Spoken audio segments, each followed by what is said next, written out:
간절한 마음에 역사하신다. 간절한 마음에 역사하신다라는 제목으로 하나님 말씀 증거하도록 하겠습니다. 오늘부터 사사기 말씀을 우리가 함께 살피며 은혜 받기를 원합니다. 사사기, 사사들에 관한 이야기죠. 몇 명의 사사가 있습니까? 12명입니다. 성경 읽다가 숫자 물어보면 셋 아니면 일곱 아니면 12 거의 맞아요. 이제 사사 12명의 사사라는 것입니다. 사사란 말이 히브리어로 쇼페팀이라고 하는데 평화로울 때는 행정관 혹은 뭐 재판관 역할하고요. 그다음에 이제 주로 여기 사사기에 나오는 거는 위기 때 그때는 전쟁 사령관 역할을 한다. 그게 쇼페팀 바로 사사라는 것입니다. 사사기의 시기는 여러분 아시는 것처럼 우리 아까 찬송도 불렀지만 여호수아서 죽고 나서 뭐 창세기, 출애굽기, 레위기, 민수기, 신명기, 여호수아 그 다음이 사사기잖아요. 그러니까 여호수아 죽고 나서 그 다음에 다윗 왕이 등장할 때까지 그 시기예요. 그 시기가 사사 시대라고 그러는데 영적 암흑기 이렇게 부릅니다. 저 의미가 있다고 생각합니다. 왜 영적 암흑기인지 그걸 또 나중에 살펴보긴 할 텐데 영적 암흑기 이렇게 불러요. 사사기 누가 썼나요? 알 수가 없습니다. 그러니까 유대 탈무드에는 사무엘이 썼다 그러는데 뭐 근거는 없어요.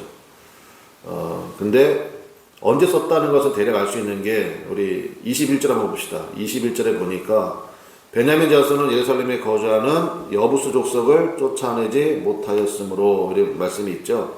그러니까 여부수 족속이 예루살렘에 여전히 거주하고 있다라는 기록으로 미루어 볼 때 다윗 시대에 거의 기록된 것으로 그렇게 우리가 추정할 수 있습니다. 왜냐하면 사무엘하 5장 6절 이하에 보면 다윗이 이 여부수 족속 다 몰아내거든요. 예루살렘에서.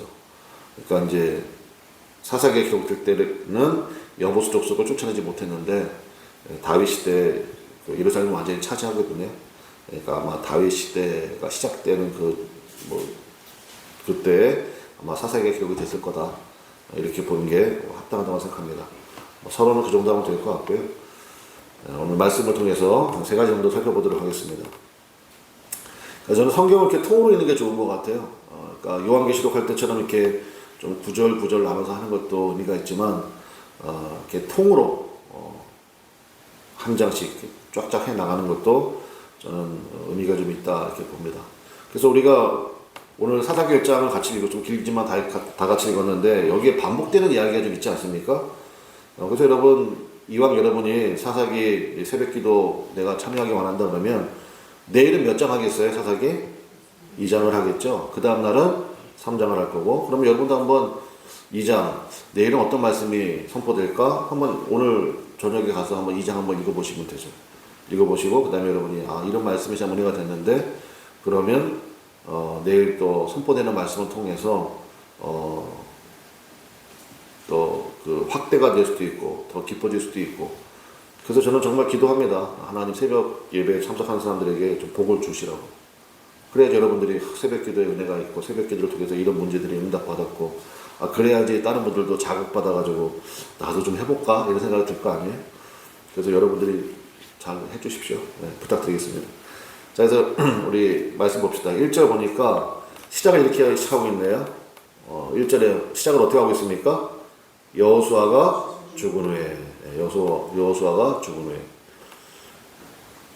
여러분 잘 아신 것처럼 여호수아서 1장에 보면 여호수아는 이제 모세가 죽은 뒤에 이렇게 시작되거든요. 여호수아서는 모세가 죽은 뒤에 하나님께서 모세의 뒤를 이을 지도자를 임명하셨죠. 그게 여호수아잖아요. 근데 사사기 시작은 여호수아가 죽은 후에 그 다음에 하나님께서 임명하는 사람이 있습니까? 없습니까? 없어요. 그러니까 이게 사사기 전체의 사실은 전체를 나타내는 복선이에요. 그러니까 이스라엘은 영적 무질서 상태에 들어가겠구나. 왜요? 지도자가 없어요. 지도자가 없다는 것만큼 그러니까 그런 얘기 들어보셨죠? 아무리 악한 정부라 할지라도 무정부 상태보다는 낫다. 그런 얘기 들어보셨나요? 그러니까 지도자가 없어요. 이게 사사기 여호수아가 죽은 후에 그러면 하나님이 그 다음에 뭐 누구를 불러가지고 이스라엘을 이끌 지도자로 삼아라 이런 말씀이 없다고요. 이게 사사기 전체의 문제가 된다라는 것입니다. 미리 좀 말씀을 좀 드려야 되겠네요. 사사기는요, 어떻게 읽어야 되냐면, 사실 사사기 17장부터 21장을 먼저 읽어야 돼요. 그게 서론이에요. 그러니까 왜 하나님이 지도자를 안 세웠는지를 보여주는 말씀이 17장부터 21장까지예요. 그러니까 사사기는 앞에서부터 그러니까 영적 하강 곡선을 쭉 그려요. 그 사사 중에 맨 마지막 사사가 삼손이잖아요. 삼손은 나시린이잖아요. 근데 나시린으로서 하지 말아야 될 모든 행동을 다 합니다. 정점을 찍는 거야, 사실은 삼손이. 그러니까 이렇게 된 이유가 뭐냐? 그러면서 그 이유를 사사기 17장부터 21장에 한마디로 얘기하면 뭐예요? 예배가 실패했다는 거예요. 무슨 레위인도 아닌 사람을 막 하나님의 제사장으로 세우질 않나? 그 다음에 뭐 실로에 있어야 될 성소를 자기 개인 집안에 세우질 않나? 그 다음에 레위 지파 제사장이라고 하는 사람들은 누가 나 조금 더 좋은 대우 해주나? 그거 찾아서 그냥 원래 제사장들은 옮기면 안 되거든요. 여기저기 옮겨 다니는 거 아니에요. 근데 막 여기저기 막 옮겨 다니고 뭐 내가 조금 더 줄게 그러면 글로 가버리고 그 다음에 무슨 뭐 레위인이 웬 첩이 있어? 첩 뭐 찾으러 다니고 그러니까 완전히 예배가 무너졌다 그거 보여주는 거예요. 그러니까 지도자가 없지 이 얘기예요. 이 사사기 전체에 사실은 흐르는 큰 맥이라는 것입니다. 그래서 사사기 1장 1절에 첫 마디 여호수아가 죽은 후에 그럼 여러분 마음속에 질문이 생겨야 돼요. 그럼 그 다음 지도자는 누구야? 근데 왜 없지? 이거 없게 된 이유가 뭐예요? 예배에 실패했다. 그러니까 여러분 예배에 실패하면요 하나님께서 우리를 인도하시는 그 방향을 잃어버리게 돼요. 그런 얘기 많이 들어보셨죠? 방향이 중요하냐 속도가 중요하냐 둘 다 중요하죠. 근데 우선순위를 따진다 그러면은 방향이 먼저예요 속도가 먼저예요? 방향이 먼저죠. 지도자가 깃발을 들고 절로 갑시다 해야 될 거 아니에요. 그 다음에 뭐 속도는 조금 뭐 차이가 나더라도 가기만 하면 어쨌든 되니까. 근데 이거는 뭐 갔더니 여기가 아닌가 봐요. 그러면 저쪽인가? 그랬더니 아까 거기가 맞는가 봐요. 이러면 이게 굉장히 문제가 되는 거 아니에요. 이게 사사기 전체에 흐르는 맥이다라는 것입니다. 세 가지를 살펴보겠는데 첫 번째는 승리의 패러다임은 동일하다라는 것입니다. 그래서 그 패러다임이 뭔데요? 기도한다예요. 자, 1절이 오늘 핵심 구절이니까 다시 한번 읽어봅시다. 시작. 여호수아가 죽은 후에 이스라엘 자손이 여호와께 여쭈어 이르되 우리 가운데 누가 먼저 올라가서 가나안 족속과 싸우리이까. 그리고 아직까지도 여호수아의 영향력이 있어요. 그리고 하나님에 대한 그 믿음, 신실함 이런 게 있어요. 제1대 사사가 온니엘이라고 나오잖아요. 온니엘은요 흠이 없어요. 거의 흠이 없는데 이제 점점점 이상해져요. 사사들이. 그러니까 예배가 무너지니까 입다 같은 사사는 하나님 앞에 제일 헌신하고 싶은 거예요. 근데 뭐 예배를 배운 적이 있어야지. 그러니까 사람을 드리겠다고 막 이런 소원도 해버리고요. 그러니까 그럴 때 그 간절함은 이해하지만 방향이 완전히 틀렸구나 이런 걸 다시는 보여주는 거예요. 하나님 무슨 뭐 언제 사람 제사 드리라고 한 적이 있어요? 다 동물 제사였지. 그러니까 그런 거를 다 보여줄 수 있는 건데. 자 그래서 첫 번째 이때까지는 아직 괜찮았어요. 영적으로. 그래가지고 하나님께 기도하잖아요. 여호와께 여쭈어 이르되 그때 하나님께서 유다 지파를 지명하셨습니다. 그러면서 내가 이 땅을 그의 손에 넘겨주었다. 그게 2절 말씀에 나오죠. 언제나 그렇습니다. 2절에 보니까 보라 내가 이 땅을 그의 손에 넘겨주었노라. 아직 안 넘겨주셨거든요. 근데 기도하면요 하나님께서 응답하실 때는 항상 이렇게 시제가 과거형으로 말씀하실 때가 많아요. 아직 약속은 받았어요? 못 받았어요? 못 받았어. 근데 기도 응답은 받은 거예요. 무슨 얘기인지 아시겠죠? 그래서 하나님께서 우리가 간절히 기도하고 하나님께 여쭈어 볼 때, 그래서 기도는 여쭙는 겁니다. 여쭈어 볼 때 하나님께서 내가 그의 손에 넘겨 주었다. 그러니까 기도하는 사람에게 미래의 축복은 이미 주어진 거와 다르지 않다. 그거 꼭 이런 붙드시기 바랍니다. 그리고 유다지파, 왜 하나님이 유다지파를 쓰시느냐? 유다지파의 특징이 있어요. 첫 번째가 뭐냐? 선봉에 서고요. 두 번째는 항상 책임지는 자리에 섭니다. 그 다음에 세 번째, 가장 연약한 시므온 지파에게 정중하게 협조를 요청해요. 여러분 잘 아시는 것처럼 시므온 지파는 나중에 유다 지파에 아예 병합이 돼버립니다. 그러니까 하나님이 어떤 사람 쓰시느냐? 저 이거 같아요. 선봉에 서는 사람. 그 다음에 책임지는 자리에 서는 사람. 그러니까 맨날 뭐 누구 때문에 뭐 누가 뭘 안 해줘서 하나님이 쓰는 경우를 본 적이 없어. 뭐 책임지는 자리에 서고 그 다음에 가장 연약한 시몬 지파에게 협조를 요청하고. 제가 어제 좀 말씀 준비하면서 그런 생각해 봤어요. 왜 하필이면 시몬 지파는 했을까? 가장 연약한 지파인데. 제가 어제 말씀 묵상하다가 그런 생각이 좀 들었거든요. 단점이 없는 사람도 없지만 단점만 가지고 있는 사람도 없어요. 그렇지 않습니까? 모든 사람이 다 장단점이 있잖아요.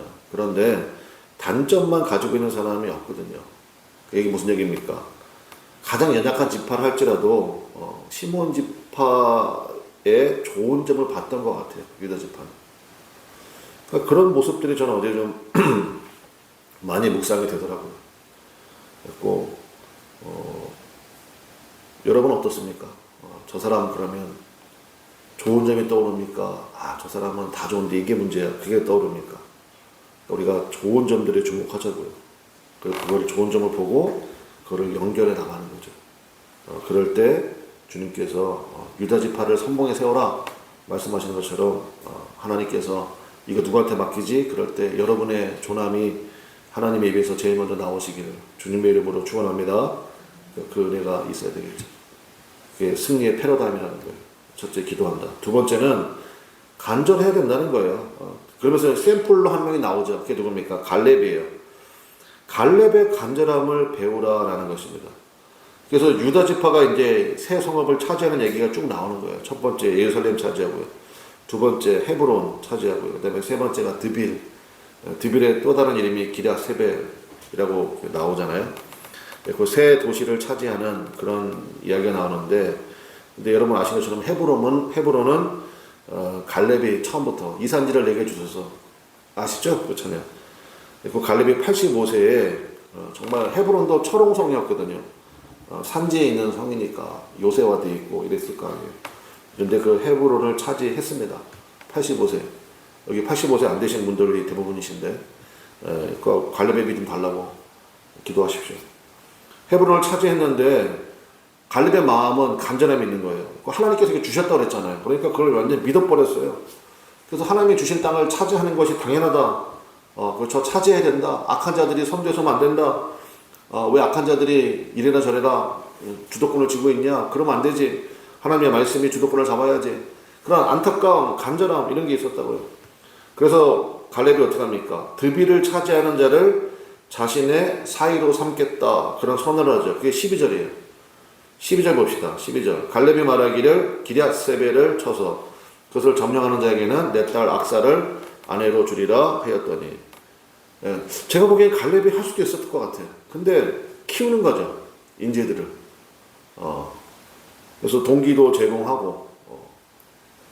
갈렙은 그 당시에 완전 명문가 아니에요. 그러니까 많은 사람들이 와 저걸 차지하면 갈렙이라는 가문에 내가 포함이 되는 거야? 막 이런 생각이 좀 들지도 않았겠어요? 그러니까 이런 지혜들이 다 있다고 성경에 보면. 갈렙이 혼자서 다 하는 게 아니에요. 혼자서 북치고 장구치고 다 하는 게 아니라 그렇게 해서 또 인재들을 키워야 될 거 아니에요. 그래도 한 사람이 나왔어요. 그 사람이 온니엘이래. 이 온니엘이 바로 제1대 사사가 되었죠. 우리 갈렙에서 배워야 될 게 이겁니다. 대충 하고 그 다음에 뭐 되면 좋고 안 되면 할 수 없고. 하나님의 역사가 그 사람에게는 없어요. 그러니까 하나님 도대체 이게 뭡니까? 하나님 이 형편이 뭡니까? 이 상황이 뭡니까? 주님 저를 건져주십시오. 간절하게 기도하고. 그러니까 기도하는 거 보면 벌써 저 사람이 하나님의 역사하실 사람인지 아닌지 여러분도 좀 보이지 않습니까?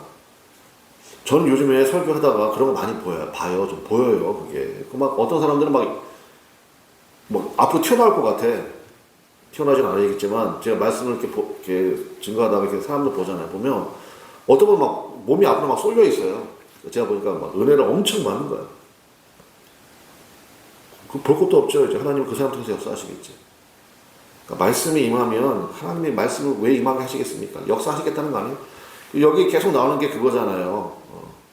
하나님께 여쭤보고 하나님 응답하시고 그 응답에 따라서 하나님의 역사가 이 땅 가운데 벌어지고.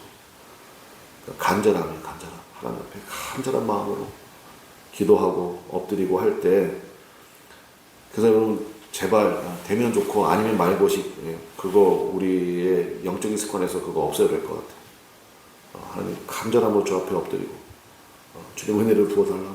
하나님 그 영혼을 구원해 달라고 간절함이 있어야 되겠죠.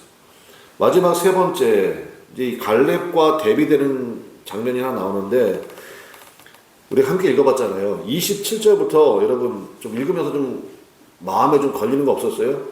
계속 반복되는 표현이 있죠. 27절부터 마지막 절까지 계속 반복되는 표현이 있는데, 그게 뭐 같아요, 여러분? 예, 그거예요, 그거. 쫓아내지 못하였으므로. 그러니까 거기 나오는 지명 이런 거 사실 우리 잘 모르잖아요. 우리가 성경을 구체적으로 연구하지 않는 이상은 여기도 이스라엘 북부 지역이에요. 북쪽 지역인데 계속 반복되는 표현은 그거죠. 쫓아내지 못하였으므로. 쫓아내지 못하였으므로. 몇 번 나오냐? 6번이나 나와요. 그러니까 하나님께서 주시겠다고 약속하신 땅이잖아요. 근데 온전히 정복하고자 하는 간절함이 없어요. 이유는 제가 보니 딱 두 가지야. 하나님에 대한 신뢰가 무너진 거예요. 그래서 19절 한번 보겠습니다. 19절.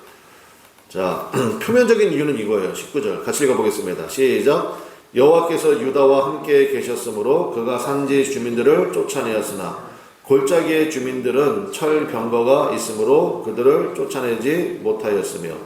골짜기의 주민들은 이건 뭐냐? 그 성이 요새화되어 있다. 이거를 표현한 거고, 그 다음에 그 사람들은 신무기를 가지고 있다. 그래서 천하의 유다 지파도 쫓아내지 못했다. 이게 뭐예요? 하나님 좀 이상하지 않아요? 그러면 출애굽은 지금까지 자기 힘으로 했나? 네. 광야 40년은 수단이 좋아서 살아남았나? 홍해바다는 어떻게 건넜나? 요단강은? 아니 지금까지 경험이 있을 거 아니에요. 그래서 사사기의 가장 큰 그 핵심 중에 하나가 뭐냐면 망각이에요, 망각. 사사기 나중에 이제 읽다 보면 여러분이 지겨울 정도로 반복되는 게 있어요. 어려움을 당해. 그럼 하나님께 부르짖어. 그럼 하나님이 사사를 보내줘. 그럼 또 사사가 있는 동안은 평강해. 마지막 5번째가 뭔지 아세요? 그거를 잊어버려요. 이 패턴이 계속 했고, 막 읽다가요, 나중에 막 읽는 사람이 화가 나요. 야, 아무리 멍청해도 이렇게 멍청할까? 근데 그러면서 사실은 자기 영혼이 비춰져야 돼요. 나는 어떤가? 그러지 말아야지. 그러면서 또 그럴 때가 있고. 망각이 있어요, 망각. 죄는 좀 잊어버려도 되는데, 이런 하나님의 영적인 원리, 승리의 원리, 이런 것들은 잊어버리면 안 되잖아요. 항상 이 5가지 패턴이에요. 어려움 당해. 하나님께 부르짖어. 하나님이 구원자를 보내줘. 그래서 평강이 임해. 그러면 그 다음 스텝이, 그래, 내가 하나님 끝까지 의지해야지. 이렇게 가야 될 거 아니에요? 근데 잊어버려요. 망각. 그럼 또 다시 시작이야. 어려움 당해. 하나님께 부르짖어. 하나님이 구원자 보내줘. 평강이 임해. 그리고 또 다음에 뭐예요? 망각이야. 그러니까 사사가 12명이나 나오는 거예요. 하나님에 대한 신뢰가 무너졌기 때문이에요. 또 하나는 뭐냐? 28절을 보겠습니다. 28절. 같이 읽어보겠습니다. 시작. 이스라엘이 강성한 후에야 가나안 족속에게 뭐를 시켰습니까? 노역을 시켰고 다 쫓아내지 아니하였더라. 백보양보해서 이번에는 거기를 점령을 했어요. 그런데 쫓아내지 않아요. 왜요? 뭐 시키려고? 노역시키는 거예요. 뭐야? 편리함 추구하는 거죠. 그러니까 첫 번째 핑계는 뭐냐? 걔네들 너무 강해요. 우리가 없는 신무기를 가지고 있어요. 그래서 거기를 우리가 차지할 수가 없어요. 두 번째는 뭐예요? 편리한 거예요. 편리한 거 추구하는 거예요. 자신의 편의가 추구해요. 하나님이 거기 들어가면 하나님이 그 땅 가나안 족속들 다 몰아내려고 그랬거든. 진멸하라고 말씀하셨잖아요. 근데 자기가 청소하기 싫은 거예요. 그러니까 힘은 있으니까, 이제 하나님 주신 힘이 있으니까 쫓아내지 않고 노역을 시켰다는 거예요. 자신의 편의가 우선되었다. 하나님에 대한 믿음은 점점 약화되고 자신의 편리함을 추구하고, 그러니 어떻게 되냐? 점점 영적으로 무너지는 모습이 나오더라. 갈렙과는 완전히 다르더라. 사사기 1장이 우리에게 주는 메시지는 바로 이겁니다. 그래서 여러분, 간절한 마음, 여러분 주님 앞에 간구하시기를 주님의 이름으로 간절히 축원합니다. 간절한 마음이 여러분 있으시길 바라요. 저도 오늘 여러분 보니까 간절한 마음이 생기네요. 하나님, 이 자리가 더욱더 말씀을 사모하는 자들로 충만하여지기 원합니다. 채워지기 원합니다. 막 불이 부는 것 같아요. 그리고 우리가 그런 마음 가지고 하나님 앞에 기도하기를 바라고, 그래서 결론이 뭐냐? 오늘 1장을 통해서 우리가 살펴볼 거, 첫 번째, 여러분의 지도자는 있냐는 거예요. 여호수아가 죽은 후에 그 다음 지도자가 있을까? 여러분 아시죠? 여호수아와 예수님의 이름이 똑같잖아요. 그러니까 여호수아가 죽은 후에 그럼 우리는 이렇게 읽으면 되지. 예수님이 부재하신 후에 어떡하지? 근데 우리에게는 지난주에도 살펴봤잖아요. 확실한 지도자가 계시죠. 여러분 안에 누가 계십니까? 성령님. 그렇죠. 또 다른 부여사 성령님. 그러니까 성령님이 우리 가운데 계시잖아요. 그 지도자를 따라가야 되고 그 다음에 주신 말씀대로 그대로 이루어질 줄을 여러분 믿으십니까? 뭐 갈렙의 그걸 믿었잖아요. 그리고 사람도 키워내고 그런 모습. 그래서 전 여기에 한 가지 의미가 된다고 생각하는데 23절 읽고 마치겠습니다. 23절. 자, 23절 같이 가봅시다. 시작. 요셉 가문이 베델을 정탐하게 하였는데 그 성읍의 본 이름은 루스라. 이거 창세기에서 우리 공부했었는데, 그러니까 원래는 이름이 뭐였대요? 루스. 원래는 루스. 근데 그게 야곱 때문에 베델로 바뀌었죠. 루스의 뜻이 원래 뭐였는데요? 황폐함이에요. 황폐함. 베델은요? 하나님의 집.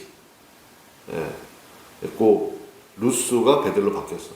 야곱이 그런 체험을 했잖아요. 우리도 이런 좀 믿음이 있으면 좋겠습니다. 황폐합니까? 여러분 간절함을 통해서 그곳이 하나님의 집, 하나님의 다스림이 있는 하나님이 함께 거하시는 처소가 되는 은혜가 있으시기를 주님의 이름으로 간절히 축원합니다. 우리 그 은혜를 꼭 붙들고 이제 사사기 이제 계속 살펴보면서 우리가 하는데 정말 영적인 갈급함, 간절함이 더 극대화되고 좋겠어요. 주님밖에 없습니다. 주님만 의지합니다. 그럴 때 하나님이 역사하시는 그런 일들을 우리가 보게 될 줄로 믿습니다. 기도하겠습니다. 우리 주여 한번 부르고 하나님 영적으로 간절함 허락하여 주시고 하나님께서 주신 약속이 그대로 이루어질 줄로 믿고 갈렙처럼 정말 85세가 되는 노고 아니에요? 그럼에도 불구하고 인재도 키워내고 하나님의 역사를 감당해 나가는 그런 힘있는 그런 우리 모두가 되게 해달라고 다 같이 주여 한번 부르고 간절히 기도하겠습니다. 주여 하나님 아버지 역사하시고 인도하여 주셔서 주님의 말씀이 주님의 능력이 우리 가운데 펼쳐지기를 원합니다.